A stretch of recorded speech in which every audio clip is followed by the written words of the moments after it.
सुनील शुक्ला जी, उत्तर प्रदेश की राजनीति का बहुत जबरदस्त अनुभव रखते हैं सुनील जी आप। क्या लग रहा है कि मायावती का जो आज का बयान है, इसके संकेत, इसके अर्थ क्या निकलते हैं? धन्यवाद संजय जी। मायावती जी का यह चौथा या पांचवा बयान है। पहला बयान उनका आया था कि वो किसी भी गठबंधन में शामिल नहीं होंगी। फिर उन्होंने एक बयान दिया जिसमें उन्होंने कहा था कि जो भी हाल में संपन्न हुए हैं 5 राज्यों के चुनाव, कि उत्तर प्रदेश, मध्य प्रदेश, छत्तीसगढ़ और राजस्थान के चुनाव, विधानसभा चुनाव के परिणाम के बाद वो तय करेंगे कि उनको क्या करना है। फिर उन्होंने बयान दिया कि वह किसी के साथ नहीं जाएंगी, अकेले चुनाव लड़ेंगी।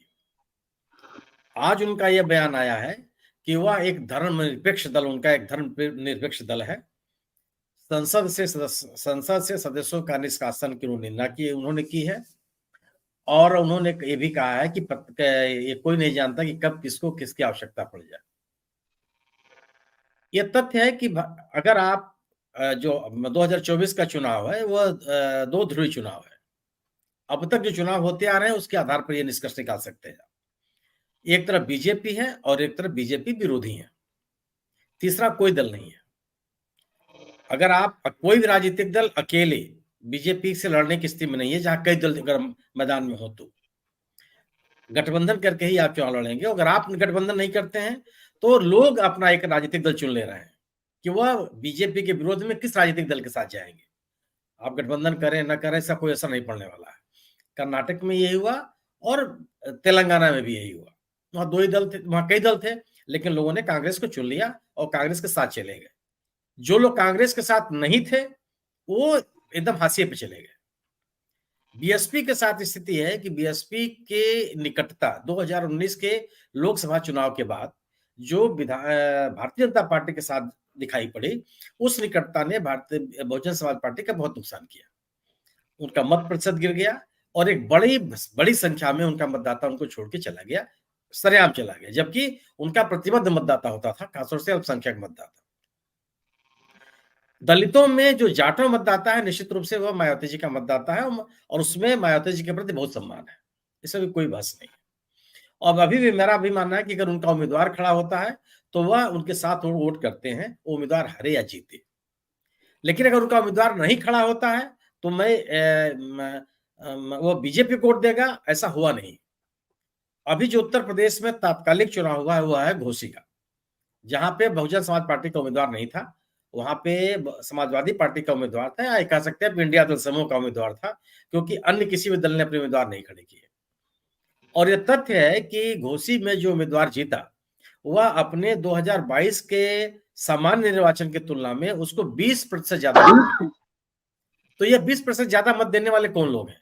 उनका वोट अपने साथ था, वामपंथी उनके साथ थे, जबकि 2022 के चुनाव के विपरीत राजभर जी खिलाफ में थे, संजय निषाद साहब उनके खिलाफ में थे। बावजूद इसके समाजवादी पार्टी के उम्मीदवार को 20% ज्यादा मत मिले।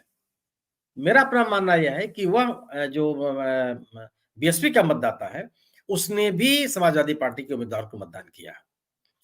मेरी अपनी समझ यह है कि भारतीय बीएसपी का जो मतदाता है वह सांप्रदायिकता के आधार पर मतदान नहीं करता। उसके जो एक आंदोलन के तहत उनके एकत्रित हुए हैं, उनकी एक राजनीतिक जागरूकता है, वह राजनीतिक जागरूकता उनको बीजेपी के प्रति बहुत आकर्षित नहीं करती। उनकी चॉइस आमतौर पे कांग्रेस हो जाती है। कांग्रेस को तब छोड़ देते हैं जब उसका कोई संगठन नहीं होता, वो दिखाई नहीं पड़ती कहीं।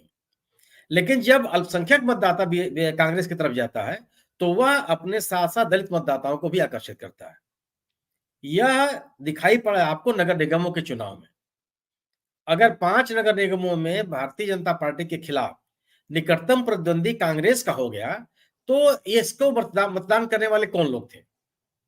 मेरा अपना मानना यह है कि इसमें बड़ी संख्या में दलितों ने और सबसे बड़ी संख्या में अल्पसंख्यकों ने उनको मतदान किया और उन्होंने दलित मतदाताओं को अपने साथ आकर्षित किया।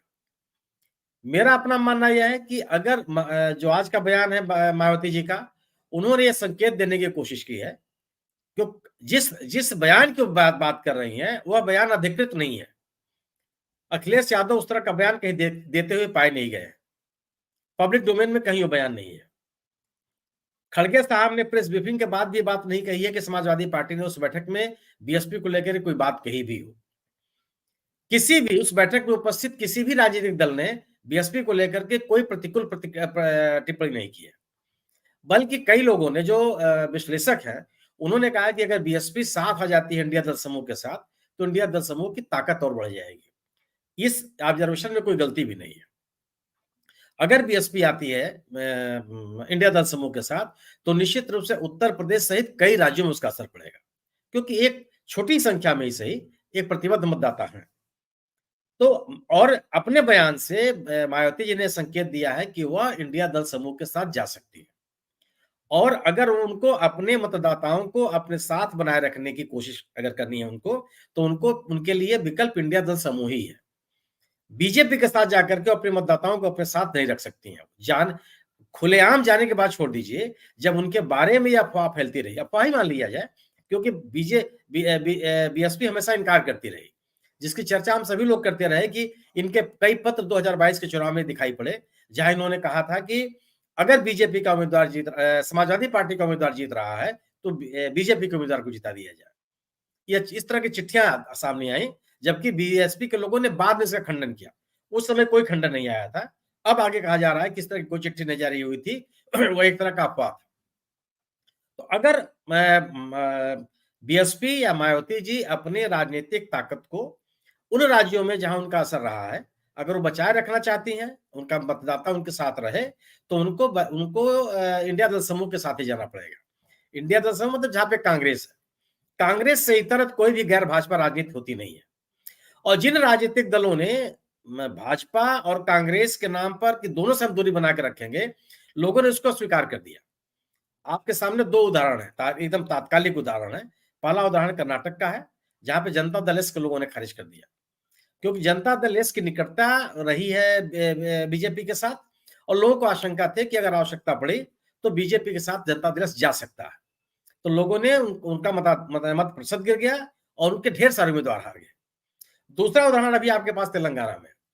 तेलंगाना में बीआरएस भी अब लगातार कहती रही कि वो बीजेपी के साथ नहीं है, बीजेपी के साथ उनका कोई तालमेल नहीं है, लेकिन संसद में और संसद के बाहर वो हर जगह बीजेपी के साथ खड़ी दिखाई पड़ी। तो लोगों ने जिन तेलंगाना के लोगों ने हैदराबाद में बाढ़ के समय बीआरएस की सरकार से असंतुष्ट होकर के नगर निगम के चुनाव में 48 उम्मीदवारों को जिताया था बीजेपी का, क्योंकि उस समय कांग्रेस का कोई वहां संगठन था भी नहीं। एक लोगों ने ये विश्वास किया कि बीआरएस का विकल्प हो सकती है बीजेपी। 4 लोकसभा के सीट भी जिताए।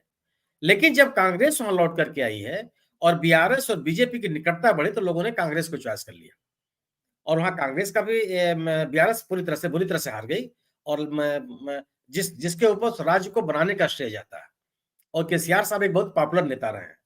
तो जो दो ध्रुवी राजनीति विभिन्न राज्यों में आ रही है सामने, और अन्य राज्यों में उपचुनावों के दौरान जो लोग बीजेपी से असंतुष्ट हैं, उन्होंने कांग्रेस को मतदान किया है, चाहे वो पश्चिम बंगाल में मुर्शिदाबाद हो और चाहे महाराष्ट्र में कस्बा का उपचुनाव रहा। इन लोगों ने कांग्रेस को ही माना है कि वह बीजेपी के विकल्प के रूप में सामने आ रही है। अब सवाल यही है कि ये मायावती जी को तय करना है कि वह अपने मतदाताओं को अपने साथ जोड़े रखना चाहती हैं, या वह पूरी तरह से सरेंडर कर देना चाहती है। अपने राजनीतिक ताकत बचाए रखने के लिए उनके पास एकमात्र विकल्प यह है कि वो इंडिया दल समूह के पास साथ जाएं, जहां पे कांग्रेस भले उनकी समाजवादी पार्टी से असहमति हो, लेकिन कांग्रेस को छोड़ करके उनके सामने उनका मतदाता समूह के साथ बचेगा नहीं। बीजेपी के साथ अगर हो जाती हैं तो पूरी तरह से खत्म हो जाएगी। फिर 2024 के बाद वह ताकत उनके पास बचेगी नहीं, और बीजेपी ने भी किसी को छोड़ा नहीं। अगर आप देख लीजिए, सबसे बड़ा नुकसान तो इन्हीं दलों को है कि अगर बीजेपी दोबारा से ताकत में आती है तो क्षेत्रीय दलों को नुकसान होगा, कि किसी भी क्षेत्रीय दल को बीजेपी ने छोड़ा नहीं, सब में टूट फूट हुई है। मैं अभी निजी तौर पर मानता हूं, मैं गलत भी हो सकता हूं, कि लोकसभा के चुनाव की घोषणा के बाद बीएसपी का असली स्वरूप सामने आएगा कि वह कहां जाना चाहती है।